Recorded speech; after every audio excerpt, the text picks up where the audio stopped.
Welcome back नाज़रीन। हम आज मुल्क भर के अंदर पाकिस्तानी, ना सिर्फ पाकिस्तान में बल्कि दुनिया भर के अंदर यौम पाकिस्तान मना रहे हैं। और ये आज से 84 साल पहले लाहौर में करारदाद पाकिस्तान की करारदाद लाहौर जो मंजूर की गई थी, जिसके नतीजे में फिर 7 साल बाद पाकिस्तान का क़याम अमल में आया। उसमें जो बुनियादी अगराज़ व मकासद थे क़याम पाकिस्तान के हवाले से, जो कंसेप्ट था, उसके ऊपर हम बातचीत कर रहे हैं। प्रोग्राम के इस हिस्से में हमें ज्वाइन कर रही हैं डॉक्टर आमना महमूद साहिबा, जो प्रोफेसर हैं पॉलिटिकल साइंस की और हिस्ट्री की। बहुत शुक्रिया डॉक्टर साहिबा। आपकी नज़र में जो बुनियादी 3-4 करारदाद मकासद या करारदाद पाकिस्तान के जो मकासद थे, एक जिसके अंदर ये था कि आज़ाद और ख़ुद मुख्तार जो है पाकिस्तान का क़याम और उसकी रियासतों का क़याम होना चाहिए, जहाँ पे तमाम मसावात होनी चाहिए, इक्वलिटी होनी चाहिए। और फिर उसमें जो पावर ऑफ डिस्ट्रीब्यूशन थी, ये 3-4 कंसेप्ट थे। तो आप अगर पाकिस्तान के इन 70 सालों को हम देखें तो किस तरह से पाकिस्तान का अहाता करते हैं कि जो बुनियादी अगराज़ व मकासद थे पाकिस्तान के, क्या हमने वो मनोवन हासिल कर लिए या अभी हमें बहुत कुछ करना बाकी है? अस्सलाम वालेकुम हमारे नाज़रीन को, और आज सबको यौम पाकिस्तान की मुबारक हो, क्योंकि 14 अगस्त को जो हम यौम आज़ादी मनाते हैं उसकी बुनियाद असल में 23 मार्च को ही रखी गई थी, और इसलिए हम इसको कभी भूले नहीं हैं और इसको हम जो है अपने कौमी दिन के तौर पे, यादगार के तौर पे मनाते हैं। और यादगार के दिन को मनाने का मकसद ही ये होता है कि हम इसकी रीवैल्यूएशन कर सकें कि जो हमारे मकासद थे क्या हमने वो हासिल कर लिए। तो जैसे कि आपने अभी खुद मेंशन किया है कि पाकिस्तान के मकासद में सबसे पहला मकसद ये था कि बड़े सगीर के मुसलमानों को एक अलहदा वतन चाहिए जहाँ पे वो अपनी मर्जी के मुताबिक ज़िंदगी गुजार सके कुरान और सुन्नत की रोशनी में, जो कि हमने बाद में ऑब्जेक्टिव रेजोल्यूशन में सबसे पहला वाला मकसद रखा। दूसरा हमारा मकसद क्या ये था कि यहाँ हम सोशल इकोनॉमिक जस्टिस कायम कर सकें। और तीसरा हमारा मकसद ये था कि हम इसको दुनिया के जो नए तकाजे हैं, यानी एक नेशनल स्टेट बना सकें जहाँ पे सबको अपने अपने दीन के मुताबिक ज़िंदगी गुजारने की इजाज़त हो, यानी कि minority rights would be equal to all Muslims living here.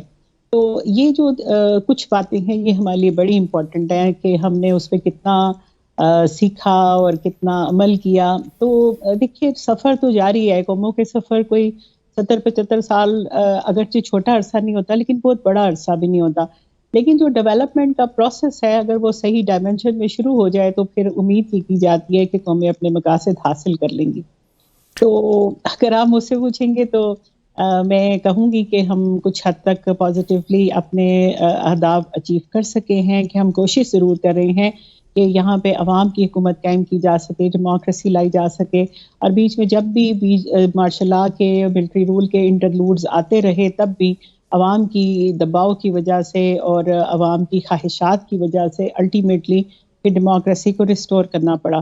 तो इसका मतलब ये है कि people of Pakistan are committed with their cause, कि वो अपनी हुकूमत कायम करेंगे और जिसकी उनको गारंटी दी गई थी कि यहाँ पे सॉवरेनिटी अल्लाह की होगी और people of Pakistan would exercise authority with in Quran and सुन्ना, लिमिट्स ऑफ कुरान एंड सुन्ना। तो पाकिस्तान के लोग इस पे बड़े कमिटेड है, और जब भी थोड़ी सी डिविएशन होती है तो पाकिस्तान के अवाम इसके लिए दोबारा इलेक्शन में वोट डालने आ जाते हैं और वो बताते हैं कि हम यहाँ मौजूद हैं और हम जो हमारे साथ कमिटमेंट थी करारदाद लाहौर में और उसके बाद पाकिस्तान के क़याम के वक्त, हम उसके ऊपर कायम रहेंगे। बुनियादी तौर के ऊपर जो करारदाद लाहौर का जो पहला जो अगर हम नुक्ता देखें कि गवर्नमेंट ऑफ इंडिया एक्ट 1935 में जो फेडरेशन की तजवीज़ थी उसको मुस्तरद किया गया था और कहा गया था ये काबिल अमल या काबिल कबूल नहीं है, बिलखसूस पाकिस्तान ये उस वक़्त जो खित्ते के मुस्लिम आबादी थी उसके लिए। और फिर ये कहा गया कि जितनी भी उस फेडरेशन की इकाइयाँ हों, जिसका पॉइंट 2 था कि उनको आज़ाद और ख़ुद मुख्तार होना चाहिए। अभी पाकिस्तान में आप क्या समझती हैं कि हमने फेडरेशन ही है पाकिस्तान में और इसमें इकाइयाँ 4 सूबे हैं, कश्मीर, गिलगित बल्तिस्तान अभी हमारी उस तरह से इकाई नहीं है, लेकिन हमारे साथ वो हैं। तो क्या हमारी इन इकाइयों ने उस फेडरेशन के कॉन्सेप्ट से हटकर हम इसको कामयाबी से बना सकें कि अपनी इकाइयों को वो तमाम खुद मुख्तारी और आज़ादी दे दें जो वो कंसेप्ट था, या हमें कहीं ना कहीं कुछ कंप्रोमाइज़ करना पड़ा है? देखिए, पाकिस्तान तो फेडरेशन ही है और गवर्नमेंट ऑफ इंडिया एक्ट 1935 भी एक फेडरेशन के लिए ही था। जहाँ तक मुस्लिम सूबों का सवाल है तो उस वक्त गवर्नमेंट ऑफ इंडिया एक्ट 1935 में पहली दफ़ा सिंध को भी एक सूबा डिक्लेयर किया गया था اور باقی تو یہاں پہ جو NWFP اور پنجاب ایک صوبہ تھا اور دوسری طرف بنگال ایک جوائنٹ صوبہ تھا جو کہ بہت بڑا تھا اور وہ مغربی بنگال اور مشرقی بنگال کو ملا کے تھا. تو پاکستان میں کیونکہ اتنی زیادہ کلچرل ویریشن ہے اور پاکستان میں رہنے والے بلکہ پورے انڈیا میں ہی اتنی کلچرل ویریشن ہے اور یہاں کے جو صوبوں میں رہنے والے ہیں وہ اپنی پولیٹیکل آئیڈینٹی کے لیے اپنی جو کلچرل اور جو ہسٹوریکل آئیڈینٹیز ہیں ان کے لیے بڑے کانشیس تھے اور ان کی جو لینگویجز ہیں وہ ڈفرینٹ ہیں ایک دوسرے سے اور وہ اس کو سسٹین کرنا چاہتے تھے. اور جہاں پہ آئیڈینٹیز کو اپنی آئیڈینٹی کانشیس ہوتی ہیں جہاں پہ اکائیاں وہاں پہ یہ بڑا ضروری ہوتا ہے کہ فیڈریشن بنائی جائے. اور پاکستان کا جو پہلا کانسٹیٹیوشن تھا اس میں سب سے پہلے یہ ہم نے ایکسیپٹ کیا کہ Pakistan would be a federation اور دوسرے یہ کہ پارلیمنٹری فارم آف گورنمنٹ ہوگا. پارلیمنٹری فارم آف گورنمنٹ کی اتنی زیادہ ضرورت نہیں تھی جتنی فیڈریشن ہونے کی ضرورت تھی. ہاں جب ہم اکائیوں کے درمیان ڈسٹریبیوشن آف پاور کی بات کرتے ہیں تو اس کے اوپر ہماری اکائیوں کا بھی اختلاف تھا اور مرکز کا بھی اختلاف تھا. شروع میں ہی یہ بات بہت ڈیبیٹیبل تھی کیونکہ یہ والا جو ہمارا خطہ ہے مغربی پاکستان کا خاص طور پہ اس کو برطانیہ نے ایک خاص طرح سے گرو کیا تھا. خاص طور پہ اس کی جو ہے وہ گرومنگ کی گئی تھی. یہاں پہ ایک اسٹرانگ ملٹری بیوروکریسی اور فیوڈلزم کا نیکسس بنایا گیا تھا جس کا مقصد یہ تھا کہ اس خطے کو انڈر ڈیولپ رکھا جائے اور اس کو دبا کے رکھا جائے اور یہاں سے ہمیں ملٹری ریکروٹمنٹ کے لیے لوگ ملتے رہیں. تو یہاں پہ وہ ڈیموکریٹک جو کلچر ہے وہ کریٹ نہیں کیا گیا تھا جس کی وجہ سے خاص طور پہ مغربی پاکستان میں یہ ڈیبیٹ تھی کہ ایک اسٹرانگ سینٹر ہونا چاہیے جبکہ جو چھوٹے صوبے ہیں مغربی پاکستان کے ہی یعنی کہ سندھ بھی بلوچستان جو بعد میں صوبہ بنا اور NWFP میں یہ خاص طور پہ فیلنگ موجود تھی کہ ایک اسٹرانگ سینٹر نہیں ہونا چاہیے پروونشل اٹانومی زیادہ ہونی چاہیے. لیکن جو ہمارا بنگال تھا اس وقت انہوں نے تو جو اس کو ہم ایسٹ پاکستان کہہ سکتے ہیں لیکن اب کہتے ہوئے دل کو تکلیف ہوتی ہے اس لیے میں نہیں کہتی.